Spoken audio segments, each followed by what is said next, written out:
Most of us, when we think of the story of Pentecost, we picture it in a small, private upper room, right? It's this foundational moment for the Christian faith, but it feels almost like a hidden miracle. But what if that whole picture is wrong? What if the real location was way bigger, way more public, and the meaning far deeper than we've ever imagined? So, let's dig in and investigate. And that's really the big question we're tackling here. Because if we get the where wrong, we might be missing the whole point, the what and the why of the entire event. You see, the traditional story of a private house, well, it has some pretty serious problems that just don't add up. So yeah, that upper room story is the one we all know. But when you start to look really closely at the biblical text itself, you start to see these massive logistical challenges. The narrative, just as it's written, doesn't quite work if it all started in some little out-of-the-way house. So look, here's the problem in a nutshell. The traditional view says, okay, the miracle happens in this private room and then they all move to a public place. But that creates a huge plot hole. How do thousands of people from all over the world suddenly and instantly show up outside a random house? And maybe more importantly, the author, Luke, he never even mentions them moving. And you have to understand, this is a huge deal. Luke is a really careful writer. In his work, he almost always tells you when people go from one place to another, especially when it's important for the story.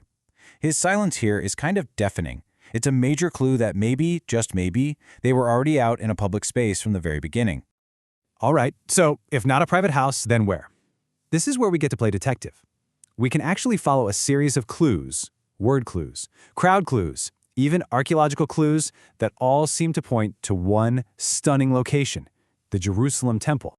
And you've got to understand why the location matters so much to a writer like Luke. This quote just nails it. For him, geography isn't just a backdrop, it's theology. And Jerusalem, especially the temple, that's the symbolic center of everything in Israel's story. So to place a world-changing event right there, well, that's making a massive statement.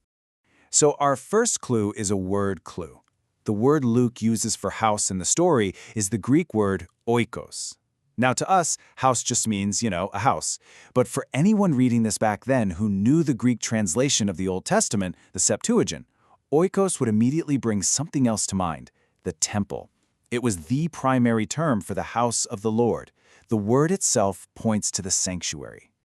Okay, clue number 2 basically solves the crowd problem. Pentecost wasn't just any old day. It was the festival of Shavuot, one of the 3 major pilgrimage feasts. Devout Jews from all over the known world were required to be in Jerusalem. And where would they all gather? At the temple, of course. So a massive, multinational crowd showing up out of nowhere? It's not a mystery at all. It's exactly what you'd expect. They were already there. Now let's think about what happened after Peter's big sermon that day. The text tells us that about 3,000 people were added to their number. 3,000, which brings up another pretty big logistical puzzle. I mean, really, think about that. How on earth do you baptize 3,000 people in an ancient city? This isn't a small group heading down to the river. It's a mass immersion event. You would need a staggering amount of water and space, unless you were already at the one place in the whole city built for exactly that kind of thing.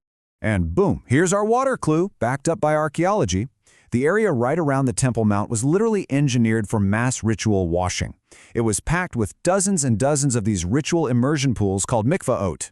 The infrastructure was already there, making the baptism of 3,000 people totally, completely feasible. A private upper room? Not so much.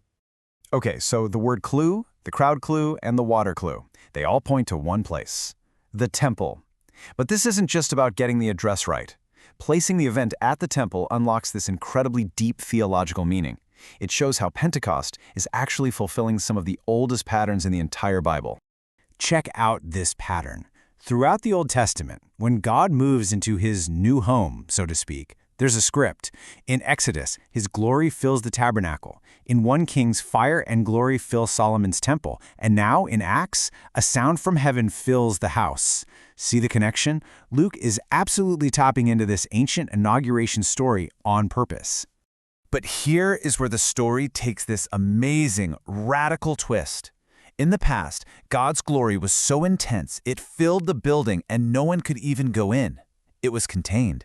But at Pentecost, something completely different happens.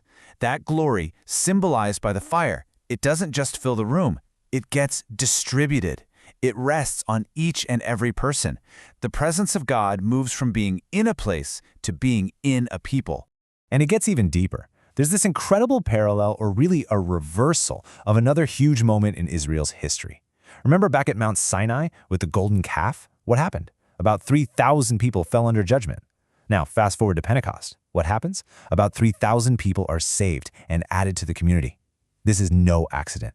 Luke is showing us that Pentecost is healing an ancient wound. It's a moment of covenant renewal. So when you pull all these threads together, the clues, the biblical echoes, the historical setting, you get this absolutely breathtaking picture. Pentecost isn't just the birthday of the church. It's the day a brand new kind of temple was launched into the world. This quote just nails it. The main event here isn't just about getting power to go tell people about Jesus. No, it's way bigger. It's the moment God publicly moves house, taking up residence, not in a building made of stone, but inside a community of people filled with His very own Spirit. Yeah, you can think of it like the great relocation. First, you have the old temple, a specific sacred place made of stone where God's presence was centered. Then at Pentecost, that very same temple serves as the stage, the birthplace for this new reality. And what's the new reality? A new temple made of a sacred people, these living stones, where God's presence is now portable, it's personal, and it goes wherever they go. And this is super important. This doesn't mean the first Christians were anti-temple, not at all. They didn't see this as destroying the temple's meaning. They saw it as fulfilling it on a whole new level. The whole point of the temple was for God to dwell with His people. At Pentecost, that purpose wasn't abolished. It was radically expanded. The dwelling place of God was no longer confined to a building of stone. It was now embodied in a people. The glory that once filled the house now filled them, ready to be carried out from Jerusalem to the ends of the earth.